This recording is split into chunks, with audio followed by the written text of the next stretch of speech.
25-count indictment, which builds on previous murder charges he faced after the shooting.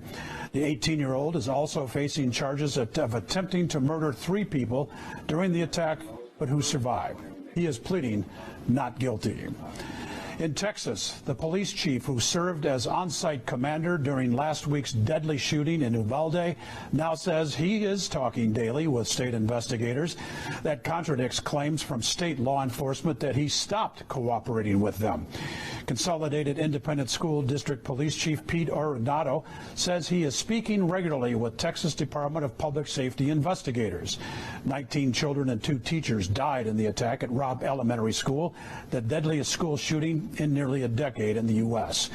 State officials have said police officers waited for more than an hour outside the classroom where 18-year-old Salvador Ramos opened fire, despite repeated pleas from children calling 911 for help.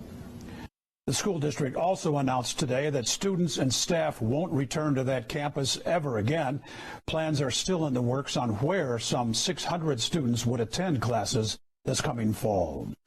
Mourners gathering today at a Catholic church in Uvalde to say goodbye to Robb Elementary teacher Irma Garcia, killed in last week's attack, and her husband Joe, who died 2 days later from an apparent heart attack after visiting her memorial. They would have been married 25 years this month. Hearses carrying the coffins of the Garcias arrived in a procession led by police and civilian motorcycle riders. Irma Garcia, 48, was finishing up her 23rd year as a teacher at Robb. Funerals and burials for the victims will continue into mid-June. Now to the latest developments in Ukraine. Secretary of State Antony Blinken and the NATO Secretary General reiterating the need for allies to continue supporting Ukraine against Russia's aggression. This comes as the Biden administration announced it will send Ukraine a number of high-tech, medium-range rocket systems. It's a critical weapon that Ukrainian leaders have been begging for as they struggle to halt Russian progress in the Donbas region. In addition to the rocket systems, the latest $700 million package includes helicopters, Javelin anti-tank weapons, and spare parts. Just this morning, President Biden announced a significant new security assistance package to arm Ukraine with additional capabilities and advanced weaponry, precisely what they need to defend themselves against the ongoing Russian aggression. That includes more advanced rocket systems so that they can strike key targets on the battlefield in Ukraine from longer distances. This is a continuation of a strategy that began even before Russia's invasion. We moved quickly to send Ukraine significant amounts of weapons and ammunition so that they can repel Russia's aggression and, in turn, can be in the strongest possible position at any negotiating table that may emerge. Drivers in New York State are getting some relief from record high gas prices. New York officials today cutting the state's gas taxes by 16 cents a gallon. Governor Kathy Hochul says the reprieve will last until the end of the year, with the state asking counties to consider doing the same.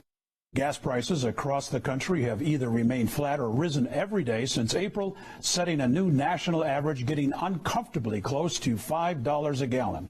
Adjusted for inflation, Americans are still paying less than they did in July 2008, when the adjusted price hit $5.24 a gallon in today's dollars. On that note, today average gas prices around the nation actually hit a record $4.67 a gallon, with one station in L.A. charging $8 a gallon. Record fuel prices are especially squeezing the trucking industry, fueling widespread inflation and raising prices for businesses and everyone else. Oil prices jumping again this week after the European Union agreed to ban about 90% of oil imports from Russia by year's end to squeeze its finances for its invasion of Ukraine. The price of diesel, which fuels most trucks, also hitting new highs, up about 70% from last year. Trucking companies say prices have risen so fast they can absorb only so much of the cost.